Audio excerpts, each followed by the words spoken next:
निरुत्तर करेगा परमेश्वर आपके शत्रुओं को और आपको बचाएगा। परमेश्वर का वचन तो कहता है कि दूसरी तरह के विश्वासी बनो कि जब परीक्षा आए, जब दुख आए, तो अपने विश्वास को और मजबूत और पक्का करो।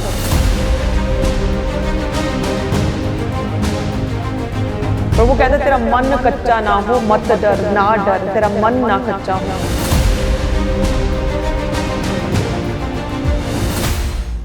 वचन कहता है ना कि अकाल के दिनों में इसहाक ने बोया और 100 गुना पाया।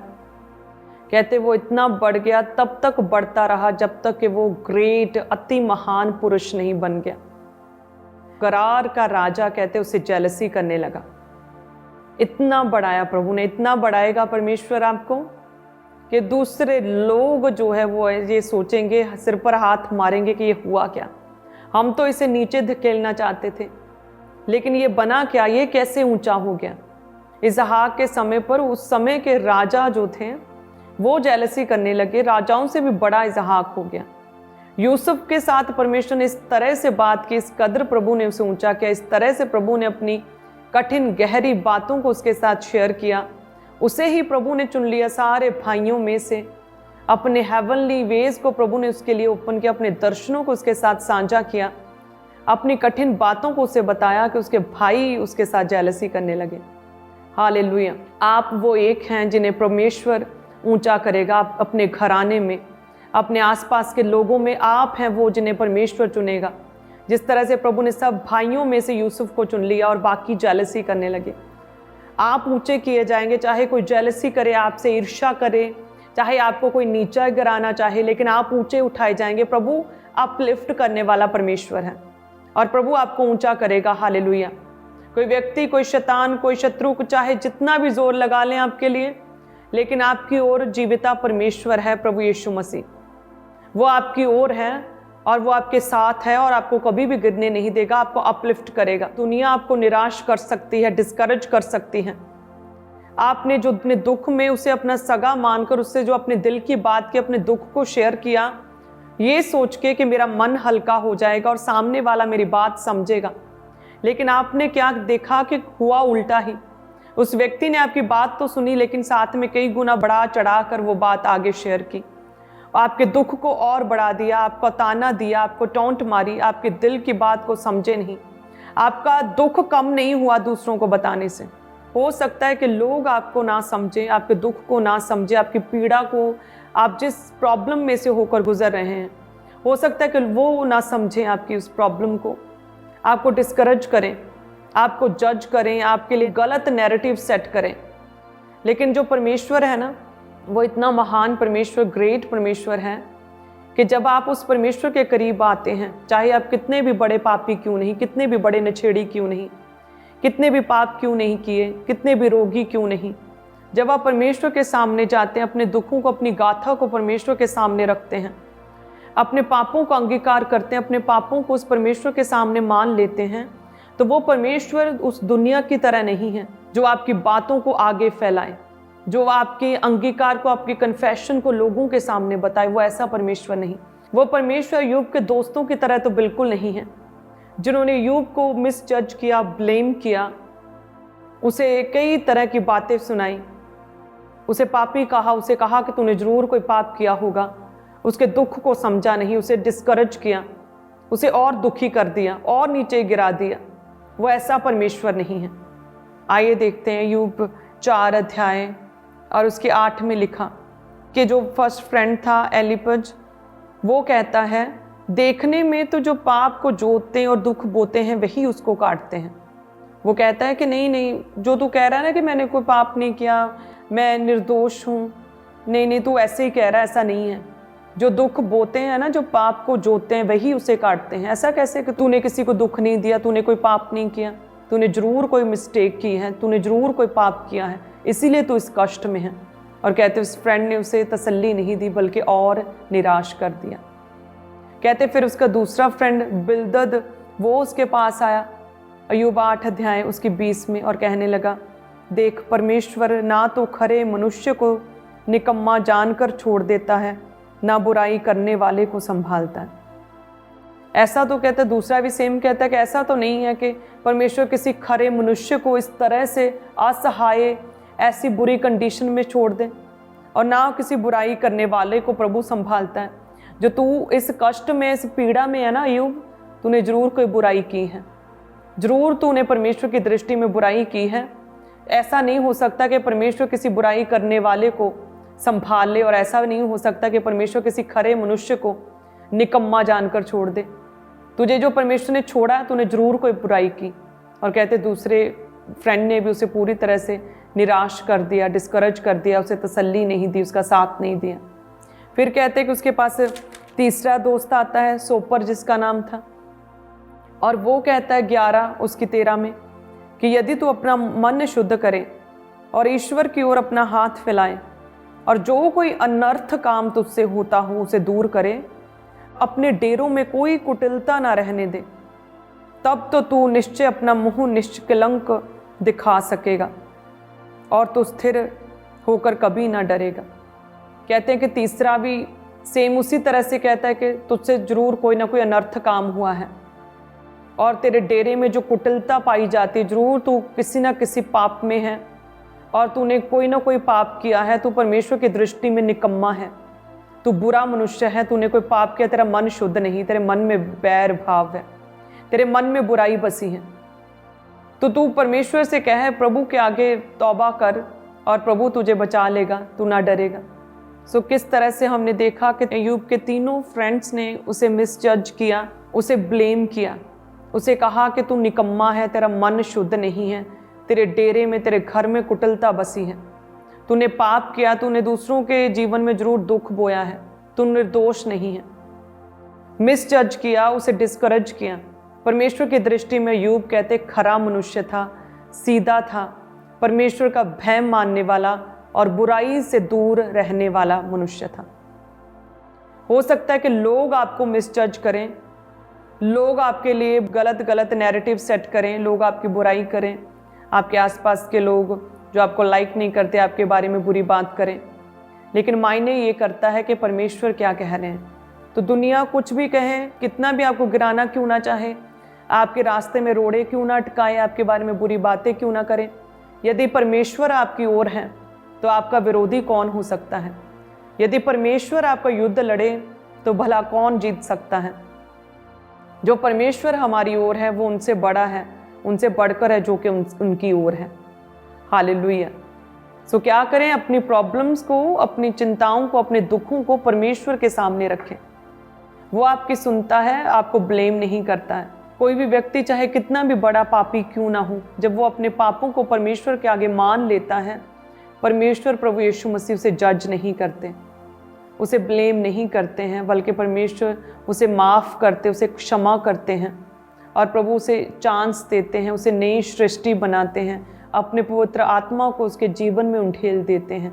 प्रभु जज नहीं करते, प्रभु नैरेटिव सेट नहीं करते आपके लिए, प्रभु आपकी बातों को फॉरवर्ड नहीं करते और लोगों में, प्रभु आपकी बातों को अपने तक रखता है, और प्रभु आपको फ्री करता है, आपको परमेश्वर बचाता है, आपके मन को नया करता है, आपको प्रभु चांस देता, आपको मौका देता, आपके जीवन में प्रभु अपनी योजनाओं को सिद्ध करता है। हालेलुया। प्रभु कहता है मैं भले चंगों के लिए थोड़ी आया हूँ, जो बहुत अच्छे हैं उनके लिए थोड़ी आया हूँ, मैं तो बीमारों के लिए आया हूँ, मैं तो पापियों के लिए आया हूँ, मैं तो कमज़ोरों के लिए आया हूँ, मैं तो निर्बलों के लिए आया हूँ, मैं तो कंगालों के लिए आया हूँ। हालेलुया। ऐसा परमेश्वर है। सो आज से अपनी प्रॉब्लम्स को, अपनी पीड़ाओं को परमेश्वर के आगे रखें। प्रभु आपको समझता है, परमेश्वर आपकी सुधि लेता है। प्रभु ने आपके सारे दुखों को, आपके सारे श्रापों को ऑलरेडी क्रूस पर ले लिया है।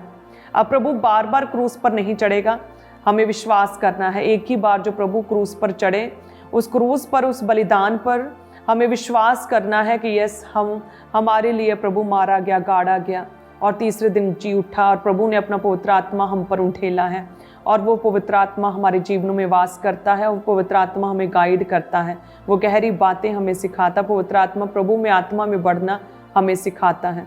हालेलुया। सो इस तरह से हमें प्रभु में आगे बढ़ना है। हमें अपनी दुखों, अपनी तकलीफ़ों में ना तो प्रभु को कंप्लेंट करना है, ना तो परमेश्वर के खिलाफ कुड़कुड़ाना है, और ना ज़रूरत है हमें अपनी प्रॉब्लम्स को लोगों के बीच में टेस्टिफाई करने की। हालेलुया। अपनी प्रॉब्लम्स को प्रभु के आगे रखें, और बस फिर प्रभु पर छोड़ दें, उसे आपका ध्यान है और वो संभाल लेगा। जैसे कहते हैं कि एक समय पर यहोशापात जो राजा था, उस पर कहते हैं कि कई राजाओं ने कहते उस पर चढ़ाई कर दी, और जब राजाओं ने उस पर चढ़ाई की तो वो कहते हैं कि परमेश्वर के आगे गया, उसने प्रार्थना करनी शुरू की, उसने प्रभु की दुहाई दी। वो उस समय जब उस पर चढ़ाई की राजाओं ने, शत्रुओं ने चढ़ाई की, तो उस समय वो डर गया। नेचुरली जब कोई भी चीज़ होती है, आपको पता चलता है आपको ये प्रॉब्लम है, ये बीमारी, या आपके घर में कोई क्लेश है, कोई भी ऐसी विपत्ति आती है, एकदम से डर जाते हैं। ये नेचुरल बात है कि आप उस समय डर गए, लेकिन उसके बाद स्टेप क्या लिया? डरने के बाद क्या किया? क्या आप हाथ पर हाथ धर कर बैठ गए?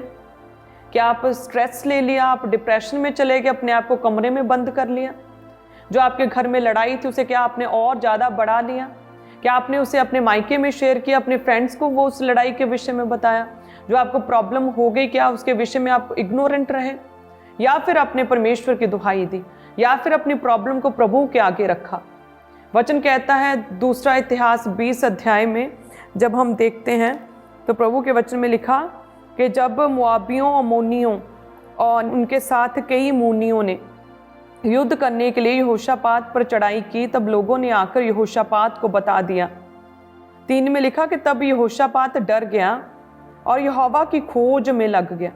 वो डर तो गया, डरा, लेकिन क्या किया उसने? यहोवा की खोज में लग गया। कैसे खोजा? पूरे यहूदा में उपवास का प्रचार करवाया। अतः यहूदी यहोवा से सहायता मांगने के लिए इकट्ठे हुए, वरन वे यहूदा के सब नगरों से यहोवा से भेंट करने को आए। कहते जैसे ही अटैक हुआ, जैसे ही शत्रुओं ने चढ़ाई की, तो यहोशापात ने यहूदा में उपवास का प्रचार करवाया कि उपवास करो, परमेश्वर के आगे प्रार्थना करो। वो कहता है कि हे परमेश्वर, भले ही अब मेरा बस नहीं चलता प्रभु, मुझे कुछ सूझता नहीं है, लेकिन प्रभु मेरी आंखें तेरी ओर लगी हैं। हे परमेश्वर, तू न्याय करने वाला परमेश्वर है। प्रभु हमें छुड़ा, हमें बचा प्रभु। वो दुहाई देने लगे जब शत्रुओं ने अटैक किया। और आगे हम यदि देखें तो परमेश्वर उनकी ओर से लड़ा और परमेश्वर ने सब शत्रुओं पर उन्हें विजय दिलाई, और प्रभु ने उन्हें हारने नहीं दिया, उन्हें शर्मिंदा होने नहीं दिया। उसी तरह से जब आपको किसी तरह की कोई प्रॉब्लम आए, कोई विपत्ति में है, आपको कोई दुख है, उस समय हो सकता है कि आप थोड़ी देर के लिए, कुछ समय के लिए, कुछ मिनटों के लिए आपको डर लगे, आपका मन बेचैन हो जाए, आप दुखी हो जाएं। लेकिन फर्स्ट स्टेप आपका क्या होना चाहिए? फर्स्ट स्टेप होना चाहिए परमेश्वर की खोज करनी। जैसे यहोशापात डर तो गया, लेकिन उसने परमेश्वर की खोज की। उसने परमेश्वर की खोज कैसे की? कहते हैं उसने यहूदा में, पूरे यहूदा में उपवास का प्रचार किया, परमेश्वर की दुहाई देनी शुरू की। सभी लोग यहोशापात कहते परमेश्वर की दुहाई देने लगे और प्रार्थना करने लगे। जब भी कुछ ऐसी प्रॉब्लम हो, जब आपको लगे कि अब क्या होगा, आपको कुछ सूझता नहीं है, आपको समझ नहीं आ रहा है, आपको लग रहा है अब मेरे सहने से बाहर है, अब ये पॉसिबल नहीं कि मैं कर पाऊँ, मेरी कौन मदद करेगा, मुझे कुछ भी सूझता नहीं, अब मैं क्या करूँ? उस समय क्या करें? उस समय यहोशापात की तरह प्रार्थना करें, उस समय प्रभु की दुहाई दें, उस समय उपवास में बैठ जाएं, उस समय परमेश्वर के आगे अपनी प्रॉब्लम्स को रखें, प्रभु संभाल लेगा। जिस तरह से प्रभु ने उस समय यहोशापात उसके राज्य को स्थिर किया, सारे शत्रुओं से लड़ा परमेश्वर, शत्रुओं के मनों में डर समा गया, कहते हैं वो डर गए, वो भागे। उसी तरह से उस बीमारी को भी परमेश्वर आपके जीवनों से भगाएगा। वो व्यक्ति जो आपको गिराना चाहता है, उसके मन में परमेश्वर डर उत्पन्न करेगा, आपके जीवन से भागेगा, कांपेगा और डरेगा। हालेलुया। निरुत्तर करेगा परमेश्वर आपके शत्रुओं को और आपको बचाएगा। फर्स्ट स्टेप क्या है? खोज करनी है परमेश्वर की। एक विश्वासी की लाइफ में जब कोई दुख आता है तो वो 2 तरह से वो रिएक्ट कर सकता है। या तो वो उस दुख में रो सकता है, अपने आप को कमरे में बंद कर सकता है, परेशान रह सकता है, वो हर समय चिल्ला सकता है, शिकायत कर सकता है, कंप्लेन कर सकता है। या फिर वो परमेश्वर की दुहाई दे सकता है, अपने विश्वास को उस परीक्षा में, उस दुख में अपने विश्वास को मजबूत कर सकता है। हालेलुया। सो परमेश्वर का वचन तो कहता है कि दूसरी तरह के विश्वासी बनो कि जब परीक्षा आए, जब दुख आए, तो अपने विश्वास को और मजबूत और पक्का करो। प्रभु कहता है तेरा मन कच्चा ना हो, मत डर, ना डर, तेरा मन ना कच्चा हो। क्या करें? प्रार्थना में लग जाएं, प्रभु की दुहाई दें और वचन ज़्यादा से ज़्यादा पढ़ने का प्रयास करें, उपवास में लग जाएं, प्रभु की दुहाई दें, अपने विश्वास को मजबूत करें। साइलेंट टाइम्स में भी प्रभु में बने रहें, अड़े और खड़े रहें, स्थिर रहें, प्रभु में बने रहें। परमेश्वर के वचनों का अंगीकार करते रहें, किसी भी तरह के संदेह और निराशा को अपने जीवन में आने ना दें। यदि हम प्रभु के वचन में देखें लूका 12 में, तो इस वचन में परमेश्वर कहते हैं कि यदि तुम अपनी उम्र में एक घड़ी भी बढ़ा नहीं सकते हो तो किस बात की चिंता करते हो। इस वचन में परमेश्वर कहता है कि यदि तुम अपने जीवन में इस छोटे से काम को भी नहीं कर सकते हो तो फिर और बातों के लिए क्यों चिंता करते हो। तुम्हारा परमेश्वर जो है, जिसने पक्षियों को आसरा दिया, सहारा दिया, पक्षियों को पालता, कौवे को पालता, ना काटता है, ना बोता है, ना जोतता है, ना बटोरता है, उसे पालता है, तो तुम तो उस परमेश्वर की संतान हो, तुम तो उन पक्षियों से कहीं अधिक बढ़कर हो।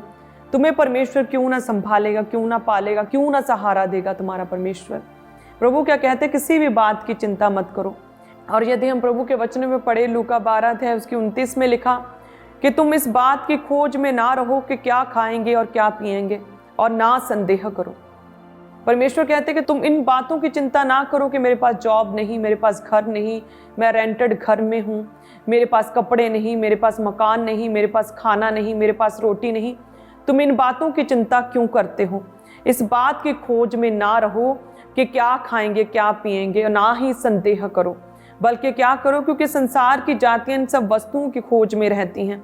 तुम्हारा पिता जानता है कि तुम्हें इन वस्तुओं की आवश्यकता है, परंतु उसके राज्य की खोज में रहो।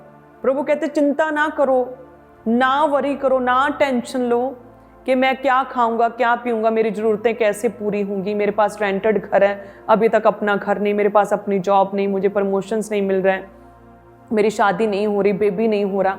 प्रभु कहते हैं इन बातों की चिंता मत करो। तुम्हारा पिता, तुम्हारा स्वर्गीय पिता जानता है तुम्हें किन वस्तुओं की ज़रूरत है। उन टेंशन्स को छोड़ के, उन वरीज को त्याग के क्या करो, उसके राज्य की खोज करो, उसके राज्य की खोज। जैसे वचन कहता है यहोशापात ने उसके राज्य की खोज की।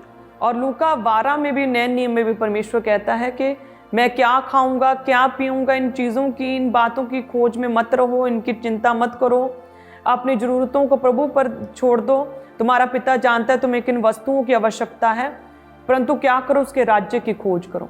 वही बात जो यहोशापात के द्वारा हुई, वही बात परमेश्वर फिर नए नियम लूका में कहता है, उसके राज्य की खोज करो, उसके धर्म, उसके राज्य की खोज करो, दुनिया भर की वस्तुएं तेरे पीछे पड़ के तुझे मिलेंगी।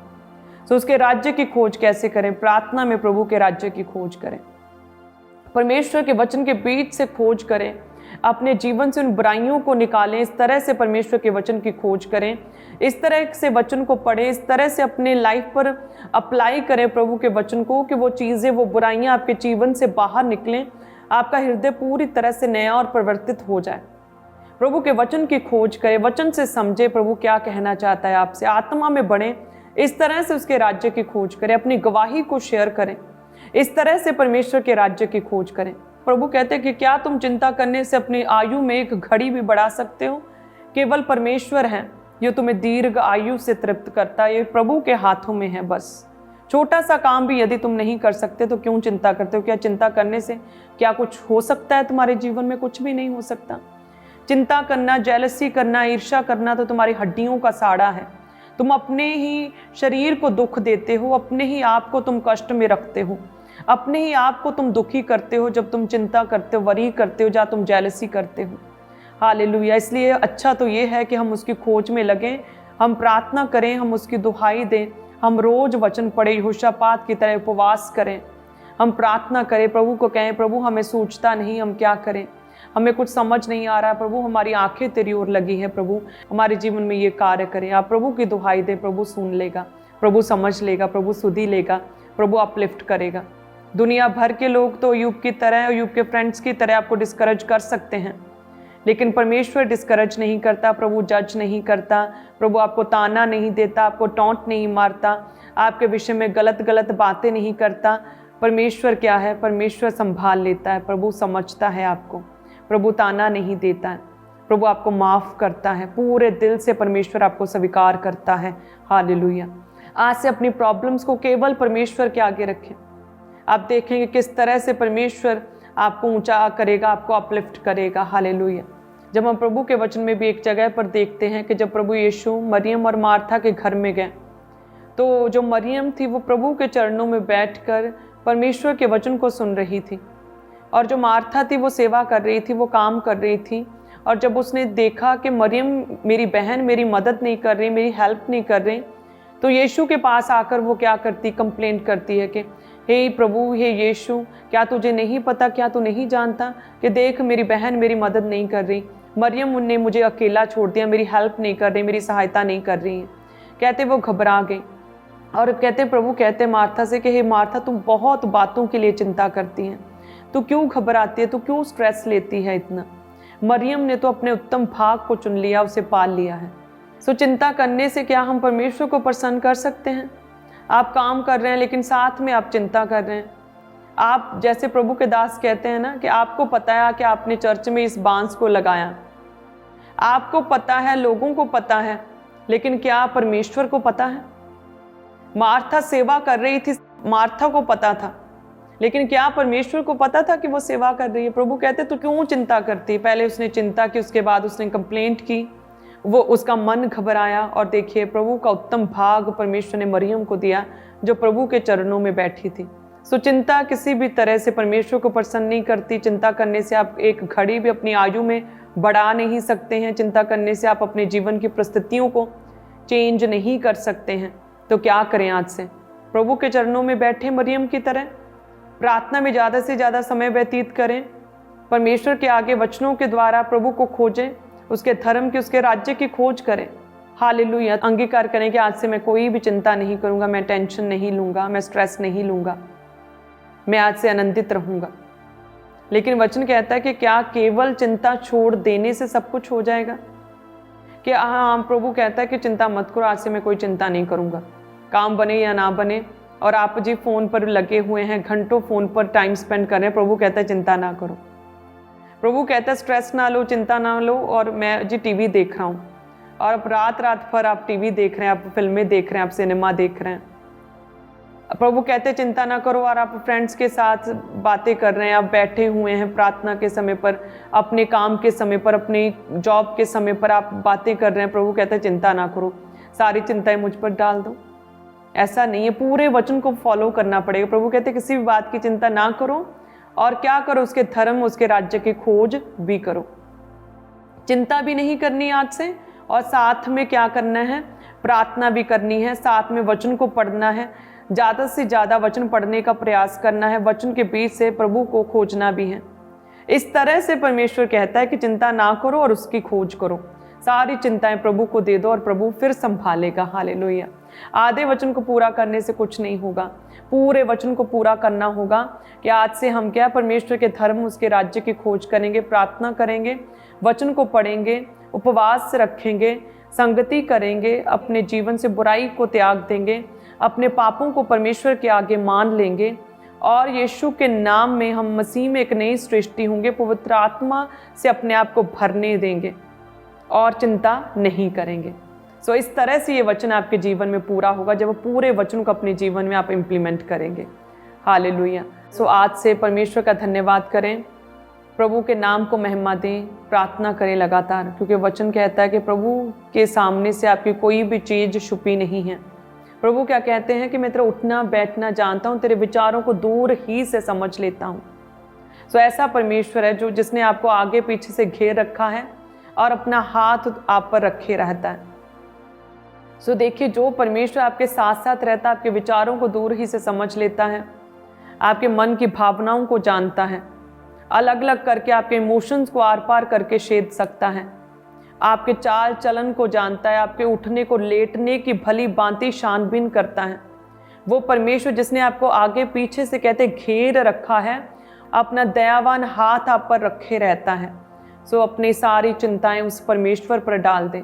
हालेलुया। वो परमेश्वर आपको संभाल लेगा, उसे आपका ध्यान है।